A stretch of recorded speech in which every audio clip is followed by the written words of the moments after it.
Isip tubag sa nahitabong magnitude 0.6 nga linog nga may tayog sa probinsya sa Davao de Oro, nag-install og tulo ka emergency field hospital sulod sa Davao de Oro Provincial Hospital Montevista. Ang Philippine Red Cross kuyog ang Provincial Disaster Risk Reduction and Management Office kagahapon Pebrero 5. Fully air-conditioned kini nga dunay 14 ka mga higdaanan matag usa.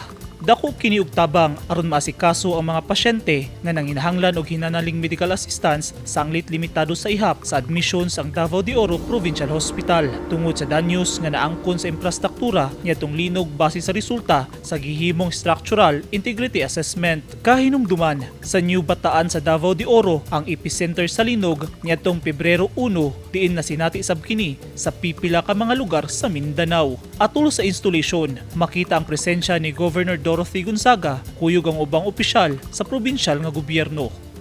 Eugene Hinutan, Newsline Philippines, Davao Region. Stay safe.